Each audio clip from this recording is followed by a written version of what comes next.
When we solve percent composition of a compound, we found out what percent is each element within that full compound. Okay, so today I'm going to ask you to build a compound based on the name I give you. Then we're going to look at percent composition stuff. So that's why you need your periodic table of ions out. So this naming concept is going to be used throughout the whole rest of the year. Right? I'm not going to give you the compound anymore. I'm going to say the name, and you're going to have to build the compound yourself. So if you're not good at naming yet, you got to get there. Otherwise, it's going to cause problems for everything else. Okay? So let's just review real quick our regular percent composition. So I want to find the percent of lithium in lithium nitrate. So this should be all review. Okay, I just want to find percent of lithium in lithium nitrate. Okay, so first thing that you need to do is find out what's the formula for lithium nitrate.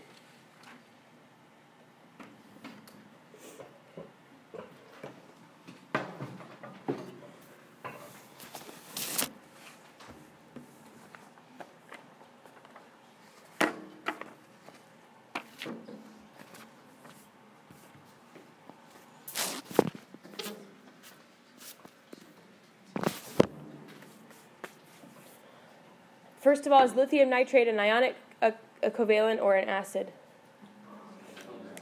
It's an ionic. Good, because it's between a metal and a non-metal. Compound for me? What do we think it is? LiNO3.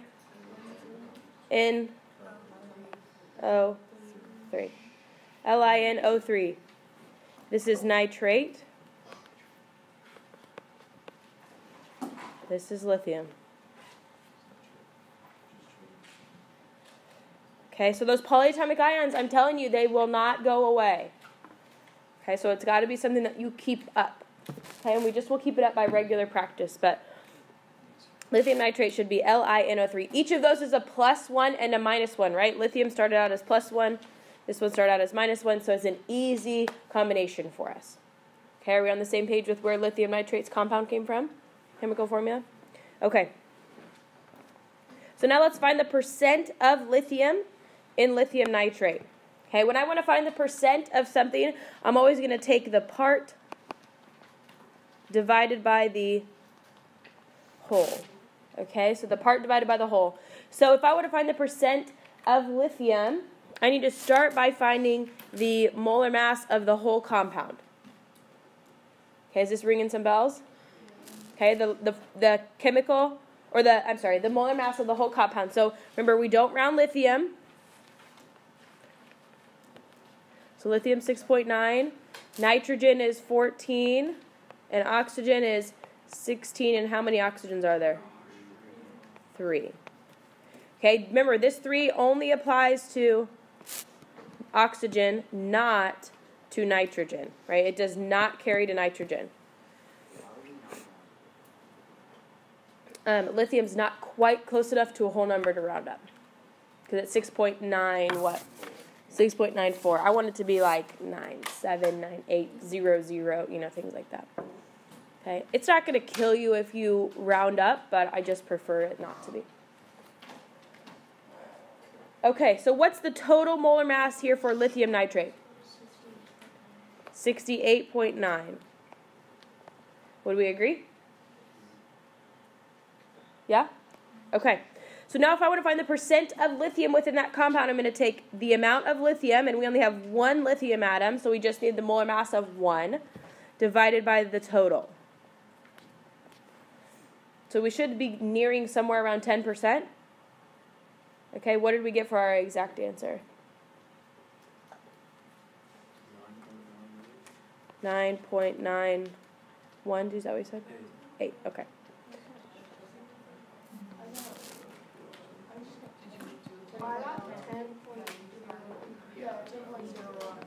Okay. Okay. That's fine. Make sure you do part divided by the whole, and then technically, what should you do to put it into a full percentage? Multiply by 100. Okay. When it comes out as 0.1001, like, we should be able to just recognize that that's 10%. But if you don't see that quite yet, just multiply it by 100 so that you get it to that percentage number. Okay?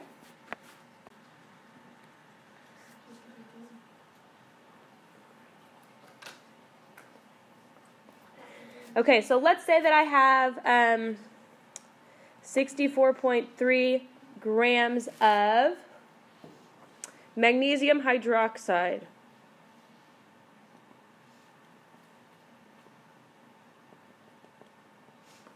And I want to find out how many atoms that is, or how many molecules.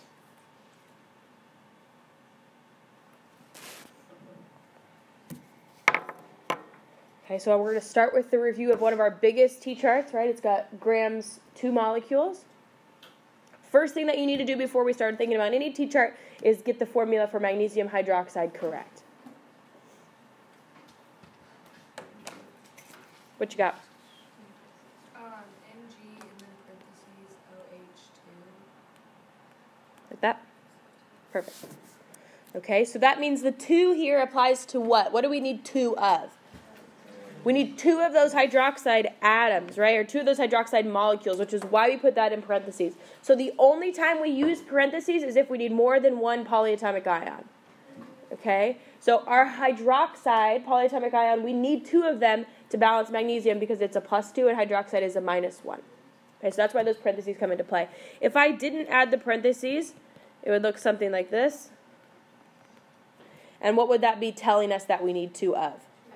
It would be just hydrogen, which isn't really what we need, right? We need 2 of each. So, okay, we're going to start our T-chart with what we know. So 64.3 grams. And we draw our T. If we want to go from grams to molecules, can we go directly there? No, what's the middleman between grams and molecules? Moles. Always moles, right? So we want to go grams to moles to molecules. Okay? So if I want to get rid of grams and go to moles, what needs to happen in the next section of my T-chart? Not Avogadro's number yet. Not quite. Bottom needs to be grams. Top needs to be moles. Okay? So grams of MgOH2. Okay, and what does moles always get?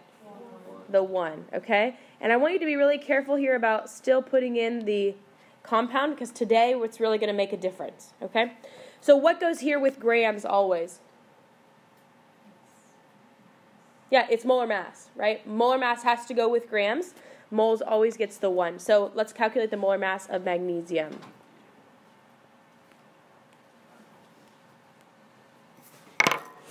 Right, we have 2 oxygens, which gives us 32, and 2 hydrogens, which gives us 2. That's where those numbers come from.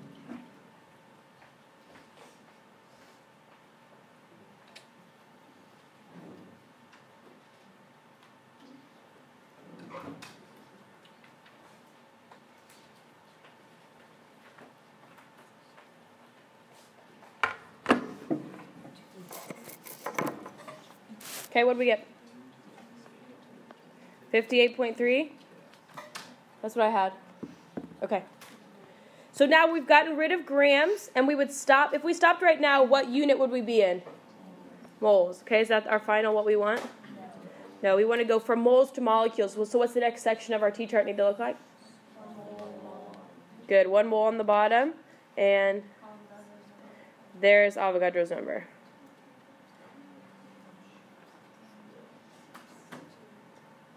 Okay, so Avogadro's number always goes with molecules or atoms within our T-chart. Okay. So now we've canceled moles. We multiply across the whole top, divide by the whole bottom.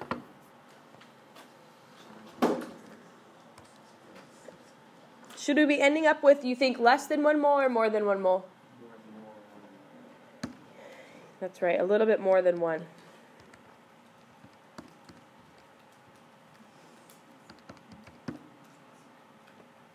So our answer should come out, just kind of slightly over Avogadro's number, we think.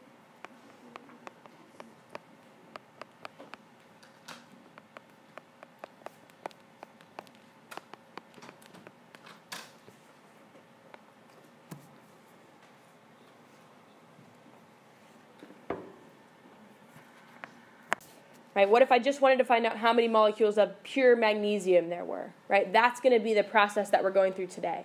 So we're not just converting it from one unit to another. We're then taking it a step further, and we're going to break it down by each individual element, right? This is going to allow us to look at the percent or the amount of a given element within a sample of our compound. Okay, so we're going to continue with this T-chart method first, and then we'll switch back to our percent method. But I want to show you both, okay? All right, so let's just try a little example here, and we're just going to kind of work from the example, okay? So I'm going to give you the question here. What is the mass of carbon in C13H18O2?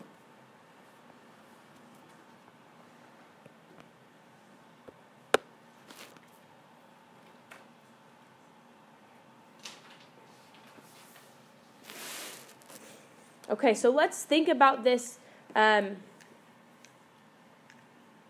first. If I have a mole of this compound, if I have 1 mole of this compound, how many moles of carbon atoms do I have? 13. Yeah, I have 13 moles of carbon atoms. So what makes you say that? Because 13 is the number of carbon atoms. Okay, so if I have 1 mole of carbon atoms, and each of these individual molecules contains 13 carbon atoms, then if I have 1 mole of that compound, that means I have to have 13 moles of carbon, right? So these subscripts here tell us individually within a molecule how many atoms there are, but it also tells us on a mole scale how many there are. So how many moles of hydrogen are found in this, if 1 mole of this compound? 18, and there'd be 2 moles of oxygen. So these can be used as kind of ratios for us. Does that make sense? Do we need to look at it on a smaller scale, or does that make kind of sense? If I have water, if I look at water, okay, looks like this. And if I have 1 mole, 6.022 times 10 to the 23rd of these molecules, I have to have 2 hydrogens per every water molecule, right? So that would mean I have 2 moles of hydrogen atoms and 1 mole of oxygen atoms. Does that make sense? So this is just a bigger scale because it's a little bit bigger compound. Okay, so I want to find what's the mass of carbon in 33 grams, I forgot that part, 33 grams of C13H18O2. So I got to know how much I'm starting with. So I'm going to show you this T-chart method first. And it has to deal with that ratio of 13 moles of carbon to 1 mole of our compound. Okay, so we're going to always start with what we know. 33 grams of C13H18O2. And I eventually want to find mass of carbon. So what unit will I need at the end? I need grams of carbon at the end, right? Mass is always asking for it in grams. Okay, so to get there, moles is always our middleman. We can't convert between grams of our substance to grams of carbon. So moles has to be our middleman. So essentially what we're going to do is we're going to go from grams of C13H18O2 to moles.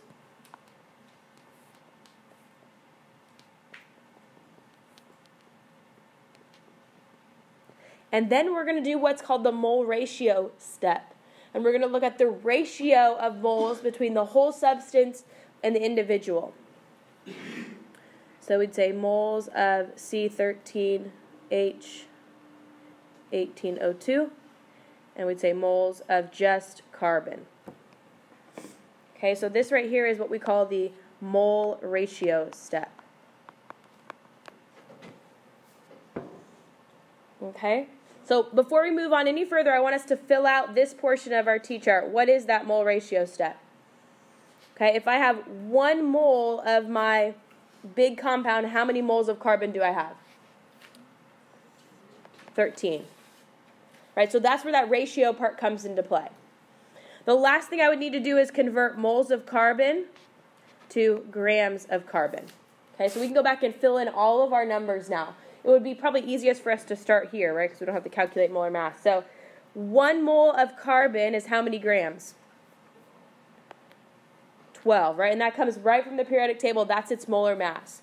So this mole ratio step is the only step in which the mole doesn't always get the 1. Okay? When you're converting between mole and mole, right, mole of one substance and mole of another, we don't always necessarily get a 1 for our moles, right? The compound should have a 1, but the other one may not. Okay, and then we also need our molar mass for our big compound.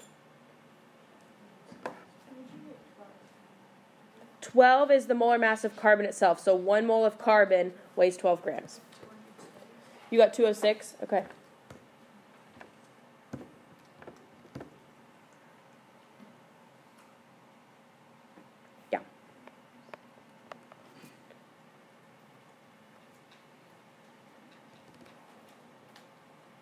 Okay, so this mole ratio step is new for us. It's really new, and it tells us the relationship between a mole of our compound, or 1 mole of our substance, to moles of individual carbon atoms. Okay, that's the difference there. So multiply across the top, divide by the whole bottom. Let's see what we get. Should we be getting a number any greater than 33? Should we ever get a number greater than what we started with? Can we have more grams of carbon than what we started with? No. So we got to pay attention to that.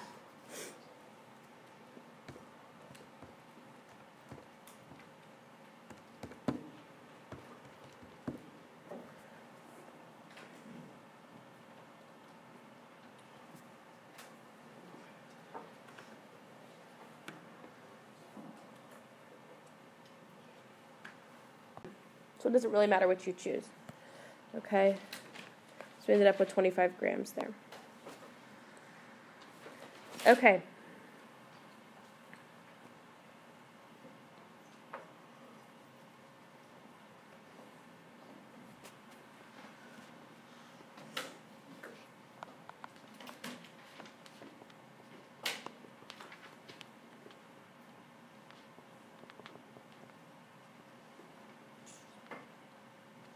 So what's the mass of sodium in 46 grams of sodium nitrate? First thing we have to do here is get sodium nitrate's formula correct.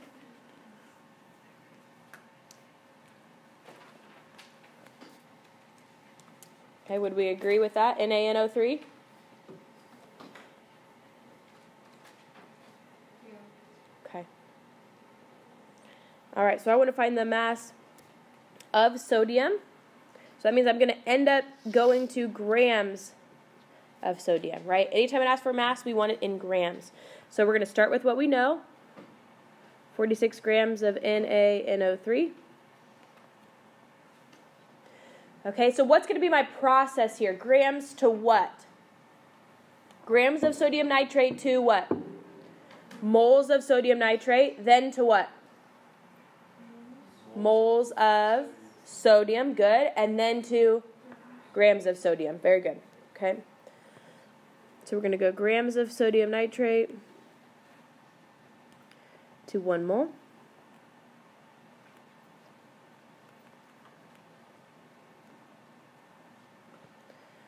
Okay, then I'll go moles of sodium nitrate to moles of sodium.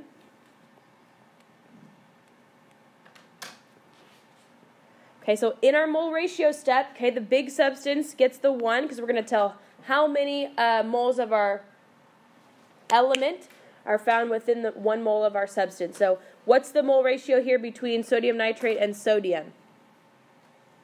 1 to what? 1 to 1, right? There's only 1 sodium atom. So in a mole of sodium nitrate molecules, we would have 1 mole of sodium atoms.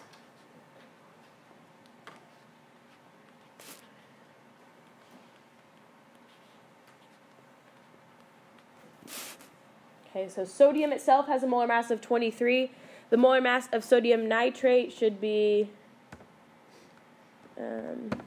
85.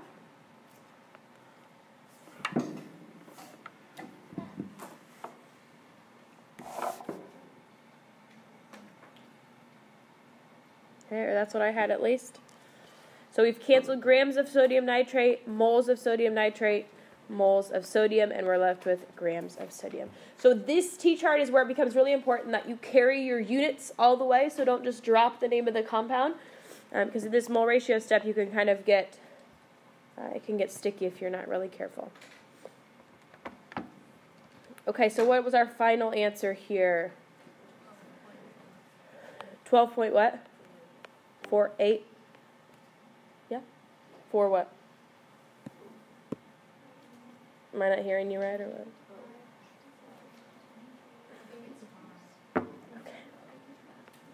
That's fine. I just can't hear what you're saying. You guys are like, 12.9. All right. So we're somewhere in the ballpark of 12.5 grams. Would we agree with that? Okay, good.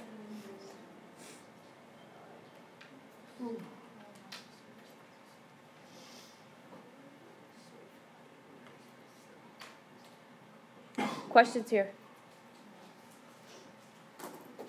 Yeah? Right here? Because within this compound, there's 1 mole of sodium atoms, 1 mole of nitrogen atoms, and 3 moles of oxygen atoms. So that's where that 1 comes from. Okay, because there's only 1 sodium atom within that compound. Atoms.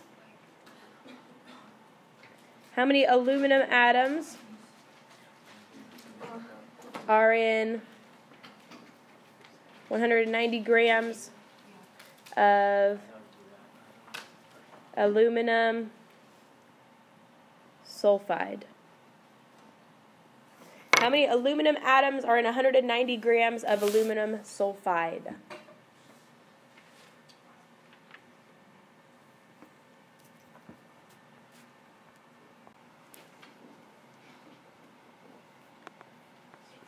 Okay, so the formula for aluminum sulfide, what do we have? Al2S3. Al2S3. Sulfide tells us that it's sulfur on its own, right? IDE tells us that it's sulfur just by itself. So aluminum sulfide should be Al2S3.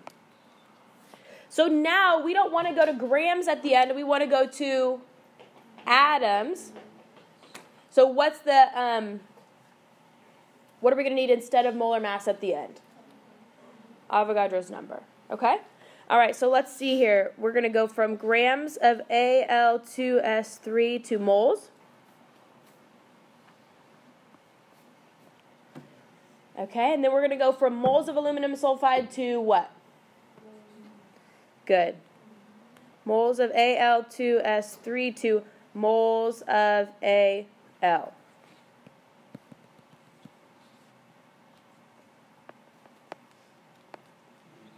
This is really important. The only place in your T-chart that you can switch from one substance to another is in the mole ratio step. The only way that you can switch from one to another is in the mole ratio step. You could never go moles of Al2S3 to atoms of Al, right? It doesn't work. The only place that you can go one compound to another is in the mole ratio step. So always has to be mole to mole there when we do those conversions between one and the other. Okay, so I want to go moles of Al to atoms. Okay, so let's start filling in our numbers. Molar mass of aluminum sulfide, I think I had it at about 150. Is that close to what you had? Okay. So now next, this is my mole ratio step, right? I'm going mole to mole. So if I take 1 mole of my substance, aluminum sulfide, how many moles of aluminum atoms would I have? 2. Okay. And moles always gets the 1 down here. And how many atoms are in 1 mole of any substance? All right, Avogadro's number. Okay, so we're done with grams of aluminum sulfide, done with moles of aluminum sulfide, and moles of aluminum.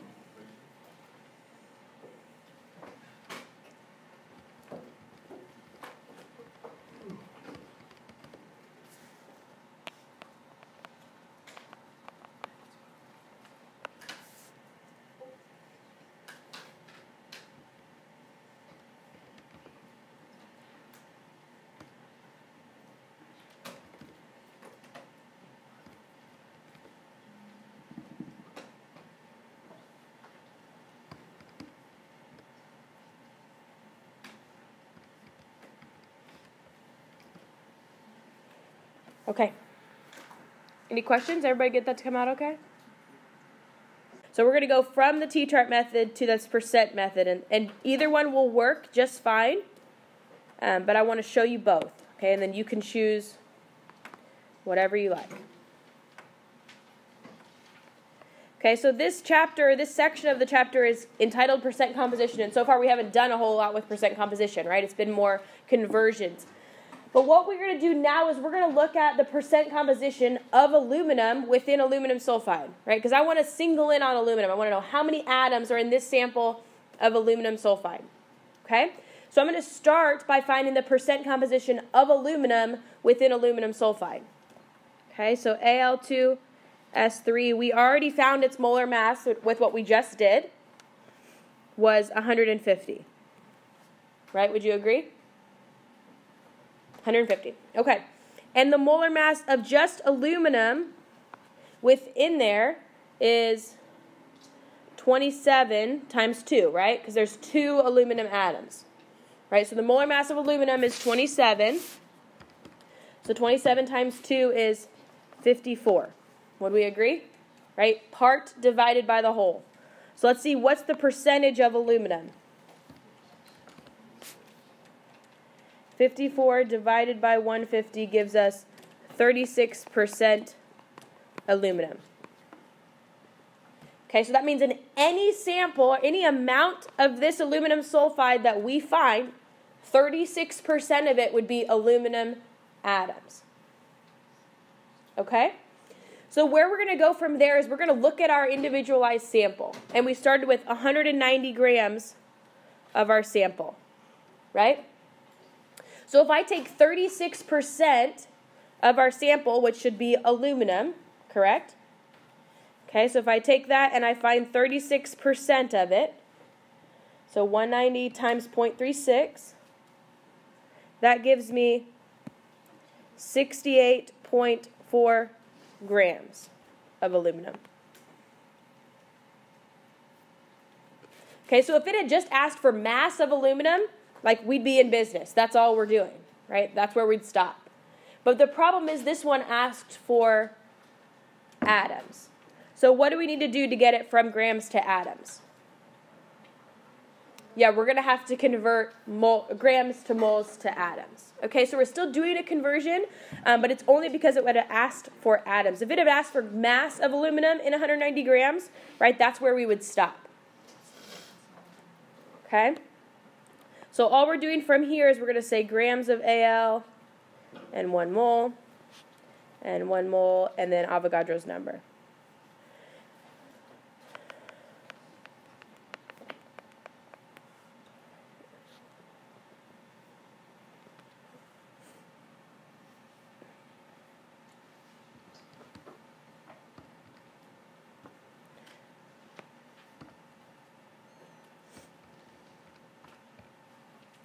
We should theoretically get the same answer that we did the first time.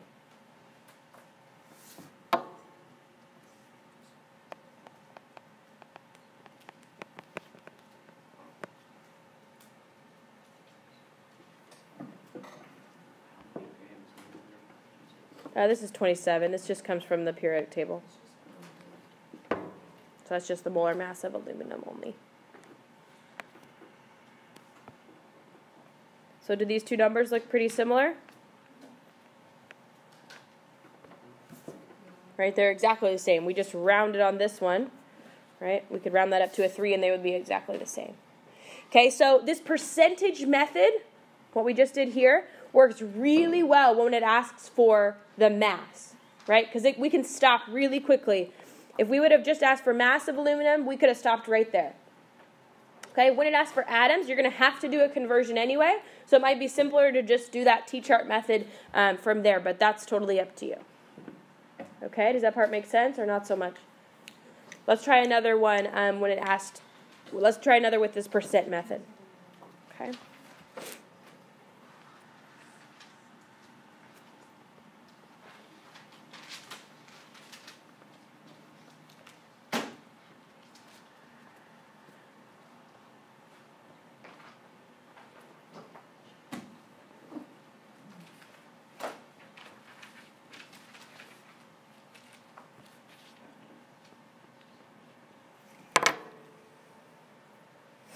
Okay, what's the mass of barium and 57 grams of barium hydroxide? But first thing we need is the formula for barium hydroxide, which is good, Ba parentheses OH2. Okay, so if I'm going to use the percentage method, I want to find the percent of barium first. Okay, so barium hydroxide has a molar mass of 137.33 plus 32 plus 2.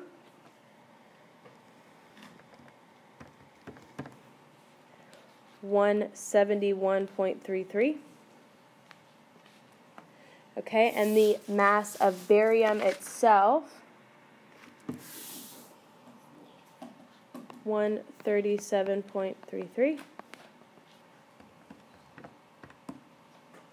So I'm going to divide that, and I get about 80% barium. What's 80% of 57 grams?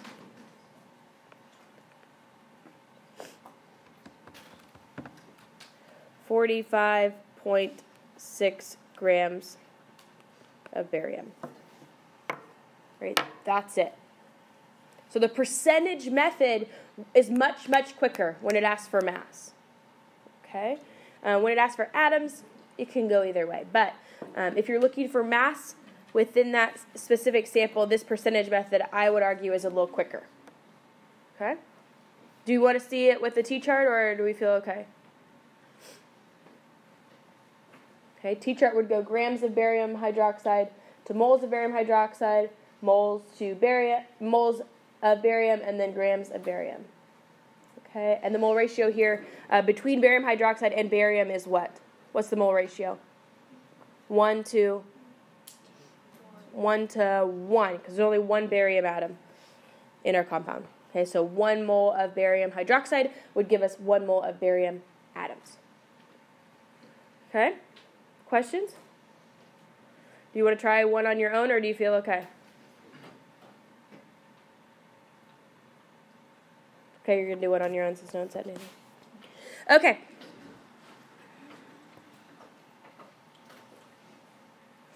How many calcium atoms are in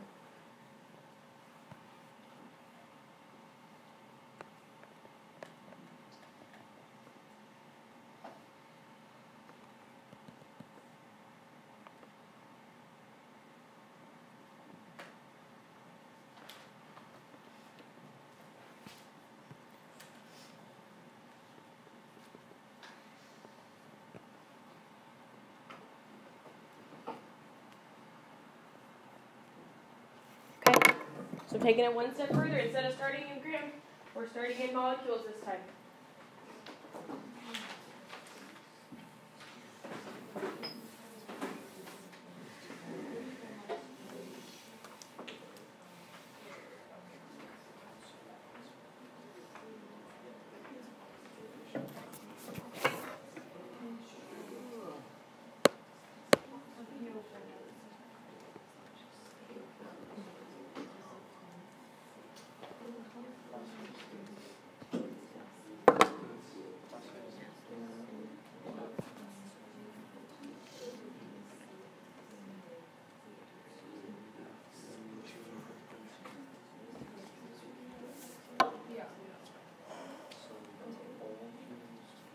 Ca3PO42. Okay. Whew.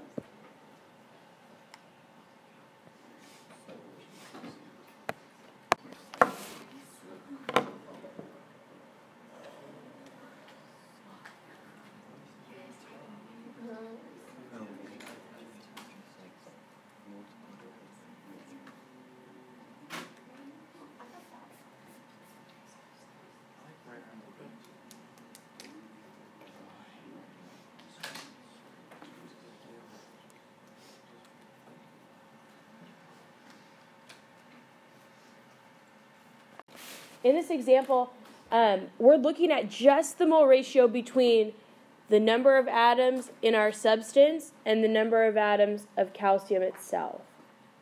We're not really looking at its mass in any way, right? So in this example, you don't even have to necessarily do the T-chart, right? I know if I have 1 mole of my substance, which I don't, I have 3.84 times 10 to the 24th atoms, right? But if I start with that amount and I know I have 3 times as many calcium atoms as I do substance or molecules, right? All I have to do is take that number times 3. Okay, which here, look, Avogadro's number was on both the top and the bottom. So it cancels out. So all you're doing is multiplying that number of atoms times 3. Okay, is that making sense or not so much? Right? This is the starting amount of our number of molecules. And if I know I have 3 times as many calcium atoms as I do 1 molecule, right? My mole ratio is 3 to 1.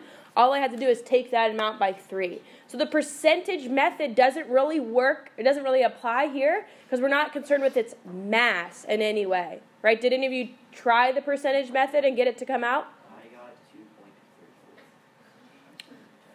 2.34. Okay, so no.